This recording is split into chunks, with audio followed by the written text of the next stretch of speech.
This was in the news a month or so ago, and it was really interesting just how it all unfolded. So, the woman in Central Park in New York that called the cops on the black birdwatcher, she actually has been arrested and charged. So, the woman's name is Amy Cooper, and she was charged with falsely reporting an incident, which she did. And the story goes, the black man, can't remember his name, Christian Cooper, so they have the same last name. So black birdwatcher, he was at Central Park minding his own business, enjoying his activities, and then he notices a dog off the leash just tearing up vegetation like a dog would. He's looking around for the owner. He sees Amy Cooper. He lets her know, like, hey, you need to put this dog on a leash. He tries to lure the dog away with some treats, and she took great offense to this, calling the cops, false threats, the whole 9 yards, weaponizing herself. And so yeah, she lost her job. They took her dog temporarily. The dog's since been given back, but apparently she lost her social life, and her life is just wrecked by this whole situation. So personally, I'm with it, because these are your actions. This is something that you did, so you have to shoulder the responsibility for your actions.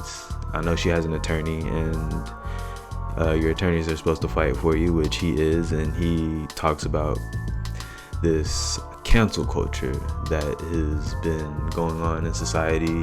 You hear Trump talking about cancel culture as well, and this is not cancel. She kind of, in a way, canceled herself, because she called the cops on an innocent man, trying to get him arrested because of what exactly? I'm not really sure what the problem was in the first place, besides the fact that he confronted her in a nice way, telling her to do something, not even anything outlandish, just put your dog on a leash.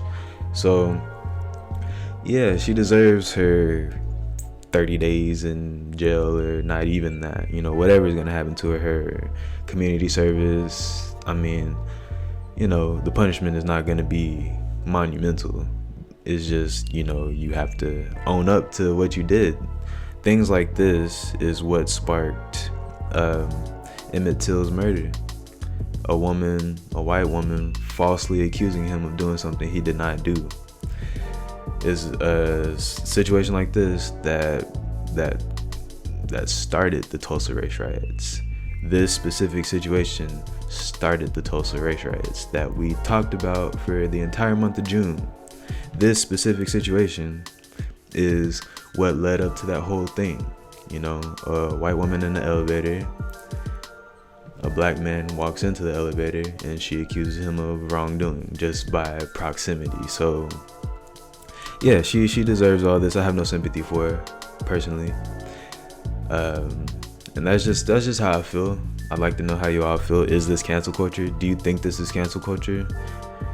And what is cancel culture anyway? Because I feel like it's just getting muddied in the water. There were a lot of people getting canceled during Me Too, and a lot of people getting canceled here recently with the Black Lives Matter is silence is compliance. So there's a difference between canceling somebody and just knowing what side of the fence you're on. We want to see who's our allies, and we want to see who's our enemy. We want to know who's with us, who's against us, and really, it shouldn't be a us versus them thing anyway. All this stuff is just weaponized. We're all middle class. None of us got money, so we should all just acknowledge the fact that we're all more similar than we all different. Just let me know how y'all feel about this instance. I have no sympathy for this woman.